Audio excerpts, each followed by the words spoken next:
Hi, welcome to the Black TV Show podcast. I'm your host, Miriam. Welcome back to the podcast. This is episode 23, The Cosby Show Season 1, episode 23, Mr. Quiet. This episode aired May 2nd, 1985. Clearly there was a break from episode 22 for a month. Not sure why. This episode was a backdoor pilot for a proposed spin-off series featuring Tony Orlando's character and the community center. But it never happened. And I think I'm glad it never happened. I don't know, like this episode, I'm gonna say this is probably one of my least favorite episodes from The Cosby Show. I try to avoid this episode if it's ever back in the day when it was airing on TV, or like if it's on Amazon Prime, like I'm just gonna skip over. I don't really care about this episode. I understand that they were trying to get a spin-off show. Girlfriends and / the game has done that before. They did a backdoor pilot on Girlfriends for the spin-off show The Game. I hated the episode. It was bad, but I did love the show The Game. So maybe it would have been different with this whole idea, the community center, but just I hate when they do backdoor pilots. They're not good. It doesn't seem like there's enough energy put into it. I think they're just bad ideas. I think you should just create a pilot for a show if you want to create that show. That's just my opinion. And so we start off in the kitchen where Cliff is making a graph. It's a graph to teach his he teaches at the community center to pregnant women about weight gain. And so it's a whole graph, and Rudy comes in and she's like, you're outside of the lines. And he was like, so what? Can you do better than me? And so she does her drawing, and when Claire comes down, she's like, oh, you did a nice job on this graph. And Rudy was like, thank you. And Cliff was like, I did most of the work, she didn't do much drawing. And the phone rings, and it's Tony, and he speaks fluent Spanish, so Claire speaks back on the phone speaking Spanish.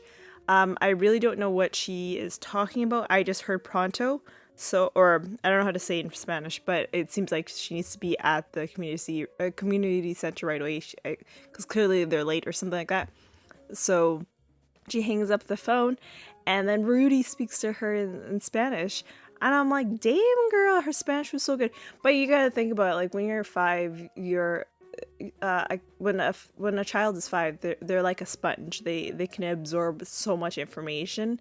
So I guess it's probably easier for Rudy for Keisha to know that Spanish. And it was just so fluent and so good. All we know is that if you don't know Spanish, all we know is that she was talking to Tony at the community center. And that's about, I think, it I got from that whole conversation. And Cliff was just watching them because he's like us. He doesn't know he doesn't understand Spanish. And he's like, oh, I'm just waiting to hear my name. That's all all I'm doing. And so clearly Cliff was kind of left out with that conversation. And so then they're about to be off to the community center. And I forgot what Rudy said, but she said something. I think grazia, which is thank you or something like that. I believe that's what she said. I can't remember, but she said bye to Cliff, and Cliff was just like, and then he starts speaking in his own language, blah blah blah blah blah, and Rudy was like, huh? And so we are we're at the community center, and we see a pregnant woman. Her character name is Mrs. Mitchell, but we all know her as the legendary Angela Bassett. I actually, it's crazy.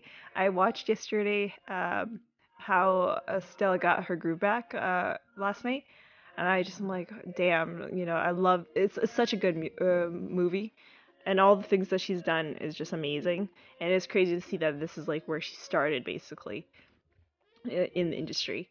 And she's asking Chester, who we've seen before. I don't know if we had his character. I can't remember what his character name, but he was in the episode Claire's Court Case. And I tell you guys, I hate when they use the same actor for different characters. I don't think he was named Chester in the Claire's case, so I just we're gonna just keep seeing this, and I'm just gonna keep telling you guys I don't like that. And so Angela or Mrs. Mitchell is asking where Cliff is because the class started 5 minutes ago, and Chester was like, "That's not my job. Like I don't know where they are." And so then she goes back, and Tony brings a kid to Chester saying like, "This is the person you get a ball," and Chester was like, "I need something from you in order for me to give you a ball." And I've been in situations where when you go somewhere, I feel like it's like also in community centers because people tend to take things from the place. So what a lot of places do is like, you might give them your driver's license because you can't leave the community center without your driver's license. I feel like I remember in university that would be the case where you had to give them something in order to get an item for like the gym or for the pool and stuff like that.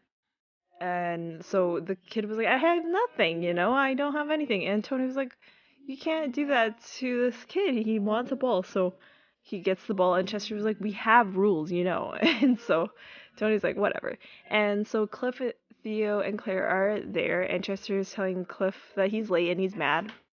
And then Chester also says hi to Claire in a nice way.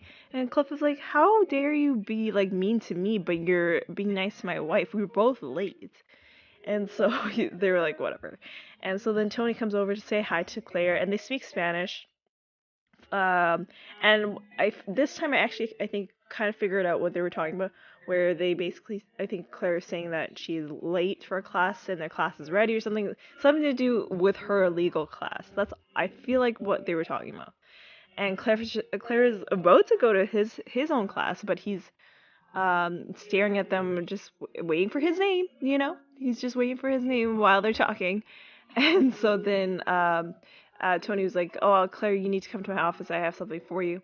And then we see Theo come from out of nowhere, it seems like, and he asks Chester for a ball, or for a basketball, and he gets the basketball and he tries to dribble it, and it has no air, and so Theo was like, "Can I get a different ball?" And the other ball that Chester showed him was literally broken. You can see it's broken, so it's like not able to use. So Theo was like, "Hey, I'll just take this ball with no air," and so he went out to play basketball. And so we're in Tony's office, and there's like a whole bunch of files stacked up on the table. I can't deal with that. On my work table, like to have stacks of, no, you gotta organize that stuff. But clearly he is organized in a way because he gets Claire to test him on files that she can grab from, and he knows where they are. But for me, that's just, I rather have them like maybe in a shelf or something like that, but not stacked up on the table.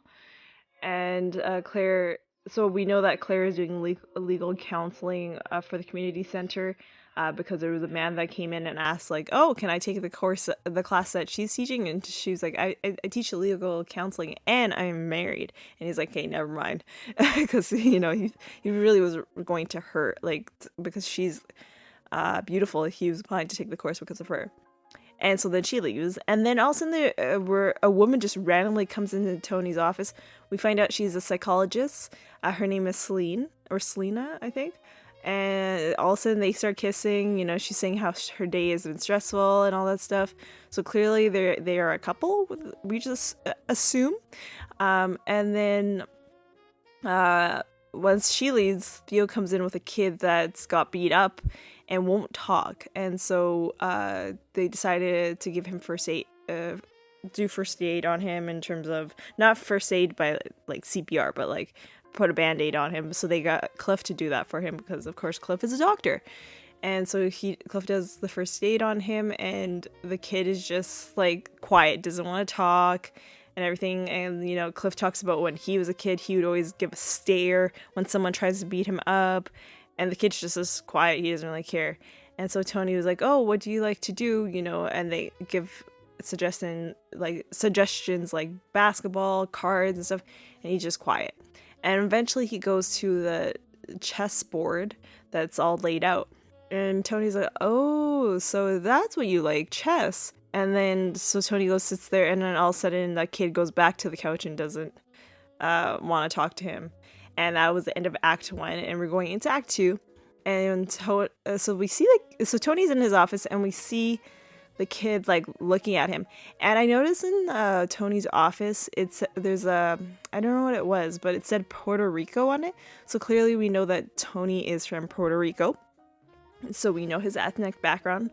Of course, Puerto Rico is a Spanish-speaking place, I think, because it's technically part of the United States. So I was gonna say country, but I don't think that's right. And so the kid, so Tony goes and sees the kid, and the kid is still not talking, and so they decide to do the chess game. And the kid was like, I don't have anything to say, you know? And Tony was like, I just want to get to know who you are. What's your name? That's all I am asking for. And he was like, I only talk when I have something to say. And then he ends up winning the chess game, and he's like, checkmate. And Tony's like, that is not the words I wanted to hear, you know? And so we go to the pregnant class about weight gain. I don't know if this is a realistic class that this would happen now. Not sure. I've never been pregnant, so I wouldn't know. But a class about weight gain is kind of weird. Like, of course, you know, doctors will talk to their patients about what are the right weight that you should be at, you know, in terms of throughout your pregnancy. But it's just like a whole class about weight gain. It seems kind of weird. So Cliff mentions that the ladies are not eating for two people. They're eating for one person because, of course, a baby is not a full person. They're very small. And so, but like for some reason, women always say, you know, once I have a baby, I could eat double the amount of food I would usually eat when I was not pregnant. And so he was like, no, you are one person that just happens to have a baby in you. That's all. And one of the women asked if there's scary situations and stories of labor. And Cliff was like, oh, no, it's not. You know, it is painful, but it's just an uncomfortable contraction. Miss Mitchell was like, huh? No, it's horrible, you know? And Mrs. Mitchell was like, I've given a birth to 2 children, and what I've gone through is pain. And she was like, you know, I know you, Cliff, you've delivered over like 5 million babies, but still, you know, every time my experience is pain. And I feel like most women's experience is pain. That's just the truth about it, of pregnancy and labor and delivery. Mrs. Mitchell says, I felt like something was trying to rip something out of me. And Cliff tries to stop her from continuing the story. And one of the women starts asking, like, is it weird to have weird, like, a lot of dreams? Like, she's actually remembering a lot of her dreams now, and that she is pregnant. And basically her dream was that her husband gets killed. And everyone starts laughing about it. You know, like the King Kong grabbing their men and throwing them, a train being like, you're the conductor, and it keeps going, and your husband is on the track, and it rolls over and kills your husband. And like everyone is just laughing about these stories. It's crazy to me. Like, they're like, yes, let's kill our husbands because they're not going through the pain that we're going through. And they're all, you know, another woman like also talks about her dream about killing her husband, and they all laughed and start clapping. And Cliff was like, stop, this is not a class about male bashing, you know. And says, you know, thank you all for the food, because he received food from all of them as a thank you, and that he's gonna enjoy them at home with his family. And so then they all leave, but Mrs. Mitchell was like, make sure you come on time next class. And Cliff was like, I know, or else I'll see pain. And so while everyone's leaving the room, Claire comes into the room, and Cliff asked her, did she have dreams about him when she was pregnant? She was like, yeah, you know, in the junkyard, that machine that crushes cars. And one car, in my dream, the car crashed into each other. And Cliff was like, was I in that car? But she never answers the question. So one of the pregnant ladies comes to say hi to Claire. and she starts speaking in Spanish about the dreams. That I understood. Because of the way that they were using their hands, we could tell that they're talking about their pregnant dreams. And Claire also even talks about, the junkyard crushing of the car in Spanish to her. And Cliff was like, "Oh, I'm just waiting for it to hear my name." And so, and that we end that scene, and we're now in like the, I don't know, like the outside center, where you play sports and stuff. And we see Theo playing basketball, but with a bunch of kids. And then we see Tony and Selena having lunch. And they were like, "Oh, this is a nice, dinner, like nice lunch outside in the park." It's not really the most romantic dinner because romantic lunch because there are a whole bunch of kids around. But that's what they have to deal with. And they start to kiss, and they get interrupted by Claire and Cliff, and they're like, "Oh, of course we're getting interrupted." And Cliff mentions like, Tony only spent like $2.59 for the lunch. Damn, that is very cheap for lunch. $2.59. That's damn. I think to get a decent lunch is probably $5 nowadays.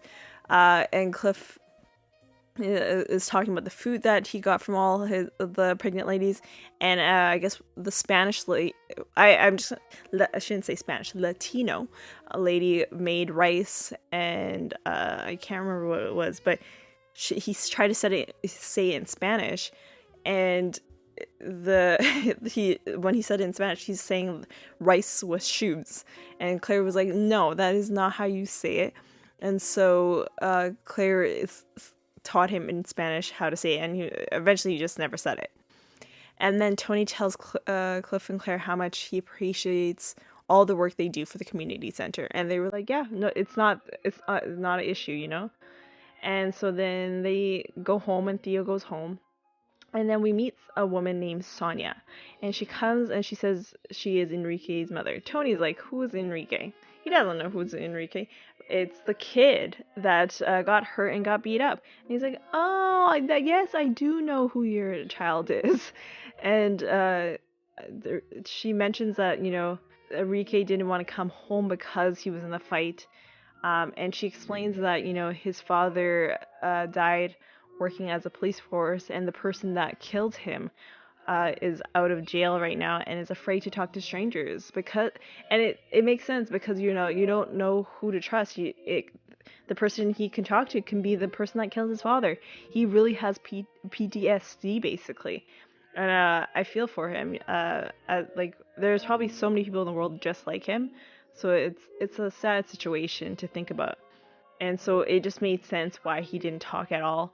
But in a way, he stayed longer at the community center because he liked Tony. And so Sonia was like, "Hey, I'm going to go look for Enrique, and I'm going home." And so then Tony and Selena go back to eating their lunch romantically. And all of a sudden, Selena noticed that they're being watched by Enrique. And Enrique comes out of the corner, and Tony was like, "Your mom is looking for you." And he's like, "I know." And so he leaves. He's like, I might see you again. I might not see you again. I guess clearly we'll never see him again because this show never got picked up. We're back at the Huxtable house, and Cliff is mixing all the meals that he got from the women that got him, all the pregnant ladies that got him, and it's just, I wouldn't eat that. Is to mix a bunch of foods together? No, I just have one at a time. It makes sense. And so then Denise and Vanessa come down, and they want to ask him something, but they don't want to go first because the first person that asks for something, they get shut down. So eventually Denise goes first, and she's like, "Dad, can I?" And right away he says yes, not hearing what exactly she wants. And then Vanessa asks the same thing, and he's like, "No." So he's trying to defeat the purpose of what they just said about the first person being shut down. And so Vanessa's like, "That's not even fair. You didn't even listen to what I gotta say." And Claire was like, "Well, maybe wait until after he's done dinner." And she's like, "Okay." And so she leaves. And Theo comes down the stairs, and all of a sudden he says, "Dad, can I?" And Cliff gets mad. He's like, "What? Like, I did not have children to be called, to get my name changed, called to Dad, can I?" And I remember watching the Cosby show, like, I guess, reunion special. I wouldn't say it's a full reunion. Uh, to like what I consider full reunion is what they did on the Fresh Prince of Bel-Air, but the Cosby Show did one in 2002, and Bill Cosby was talking about, when I had children, I didn't think that, my name was going to be called Dad Can I, and they actually showed this exact clip. Clearly, I didn't know that this exact clip was in an episode that I don't like, and so he just Cliff gives him a whole speech, and then eventually Theo mentions that, because Cliff gives him his chance, and Theo says, I was at the community center, and I got to see what the basketballs were like, and they were not good. So I was wondering if I can give them my basketball. And Cliff all of a sudden felt so bad because he thought Theo was gonna ask for something, but instead he wanted to give away his basketball to the community center, which is such a good deed. And so Cliff says, "I'm sorry," and he kisses Theo on the face, and Theo was like, "Huh? Why is he kissing me on my face?" And then Claire was telling Cliff, I don't think he likes to be kissed on the face. I think he's way too grown for that, And eventually they started talking. I can't remember what they were talking about. But we end the episode with Claire pointing at Cliff's tummy, where basically telling him, we need your tummy to go down a bit. And we end the episode right there. As I mentioned from the start of this episode, this is not my favorite episode. This is probably one of the least favorite ones out of the whole series. We're gonna keep going throughout the series, and I'll let you know which ones are not my favorite ones. But yeah, backdoor pilots are never a good idea. I can't think of, besides the girlfriends in the game, I can't think of any other backdoor pilots, but there are a lot. I just can't think of it on top of my head. So there was guest stars. Tony Orlando played Tony. In real life, he's a singer. We have Alexis Cruz. He was the kid. He is still currently acting. He has a lot of credits to his name. Then there's Ida Maris. She played Selena. She is still acting. And then we have again David Langston, who was in Claire's Case episode and in this episode, and he's going to be back for another few more episodes. I don't know if he plays Chester again or if he's playing a different character. And then we have the Pierre Tama, who was Sonia. The only credit she has is The Cosby Show. I noticed that a lot of these episodes, a lot of these actors, they've only been on The Cosby Show, and then that's it. They never went back to acting. And I feel like maybe because, and you would see that they were born in New York, and I feel like they probably grabbed a lot of people from the neighborhood and said, "Do you want to act?" And they were like, "Yeah." And they decided to act for that episode, and then that's it, and they went back to their normal lives. It seems like it from this episode. I feel like nowadays that's so unrealistic. The only time that would be the case is if it's children, because of course it's harder to find children for a specific character sometimes. So that is the only time I feel like they would grab kids from the neighborhood nowadays. But nowadays there's so many actors out there that they can just find an actual actor to play the person instead of finding someone from the neighborhood. So that's the one fact it seems like from this show. And then there is Angela Bassett, who plays such a small role on this episode, but she is just a queen. We all know her. I told you I watched How Stella Got Her Groove Back. She is in the movie Waiting to Exhale. She was in Black Panther. She has a show currently on, I can't remember what network, but it's called 911. She's just been in everything, Boys in the Hood, just a lot. She's done a lot. And we all love her for that. And so for this episode, since I really don't like this episode, there is no lesson, there is no question, and I decided no a hashtag because I really don't care about this episode. We don't need to talk about it.